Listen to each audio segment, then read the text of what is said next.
Masechet Nida, résumé du Daf Mem Gimel. Première halakha que la Gemara traite, c'est le cas de quelqu'un qui, un zav face à un taor, et le zav a bougé le taor, ou bien le taor a bougé le zav, mais pas directement. Il a bougé par l'intermédiaire d'un bâton qui se tenait dans les plis du corps de celui qui l'a bougé.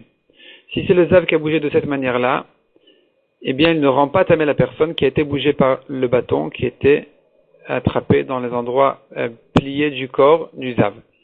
Mais dans le cas contraire, où c'est l'homme taor qui, lui, a bougé le zav de cette manière-là, eh bien, dans ce cas-là, il devient tamé. La Gemara l'apprend des psukim.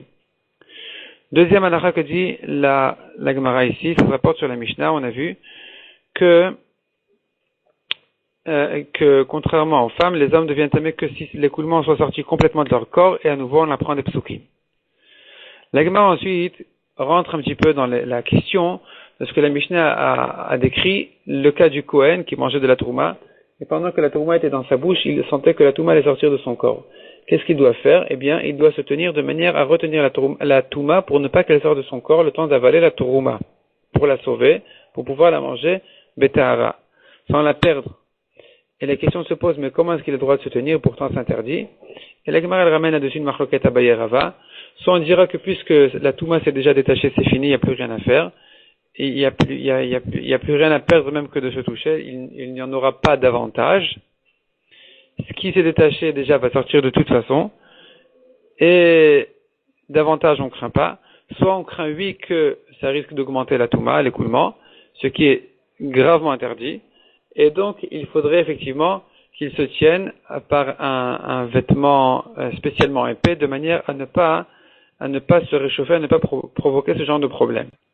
La Gemara se prolonge un petit peu dans ce détail, et passons donc au prochain sujet. La Gemara maintenant, elle ramène quelques règles de Touma par rapport à l'écoulement. De quelle manière il rend tamé? La Gemara donne deux versions déjà. Première version, Shmuel a dit, si il n'a pas ressenti dans tout son corps un tremblement ou des frissons dans tout son corps au moment où l'écoulement s'est détaché de sa place, eh bien, ça ne rend pas tamé.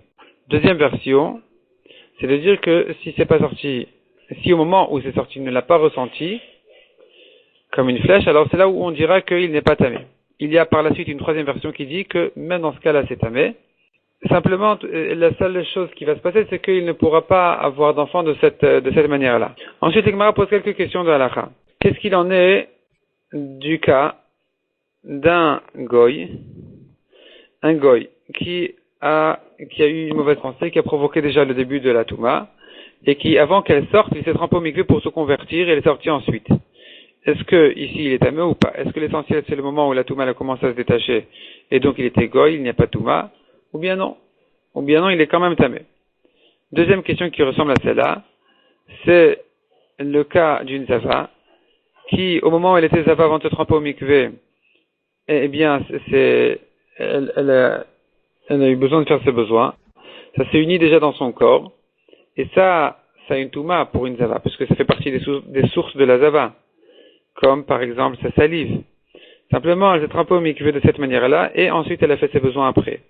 Est-ce que je dis que c'est tamé, puisque ça s'est détaché, ça s'est uni dans son corps avant qu'elle se trempe au mikvé en tant que zava déjà, ou non? Ou bien je dis que dans ce cas-là, elle est théora, puisque c'est sorti après qu'elle se soit trempée au mikvé. Troisième question, qui ressemble encore à celle-là, c'est dans le cas d'une goya. Une goya, on la considère comme une zava. Qu'est-ce qu'il en sera de ce cas-là même, où elle avait besoin de faire ses besoins avant de se tremper au mikvé pour se convertir, et elle s'est trempée au mikvé.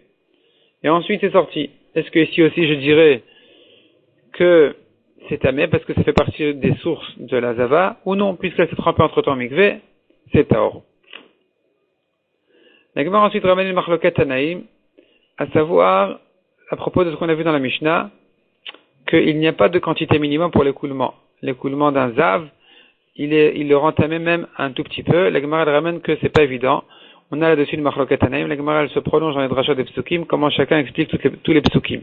D'ailleurs, au passage, la Gemara nous dit que le zav, au bout de deux écoulements, il est tamé. Au bout de 3 écoulements, il est chayav de korban. Et à nouveau, ça dépend chacun selon chacun des Tanaïm selon sa manière de faire ses drachot. Ça, c'est en ce qui concerne le Zav.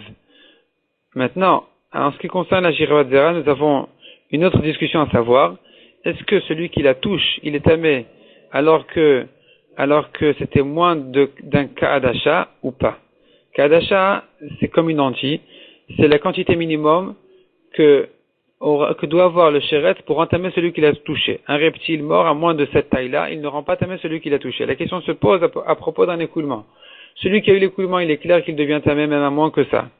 Mais celui qui l'a touché, quelqu'un d'autre qui l'a touché, est-ce qu'il faut une quantité minimum pour le rendre tamé, oui ou non? Et là, c'est une longue discussion.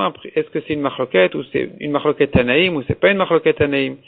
Et la Gemara se prolonge dans ce sujet-là jusqu'à la Mishnah suivante. Et on va s'arrêter là pour aujourd'hui.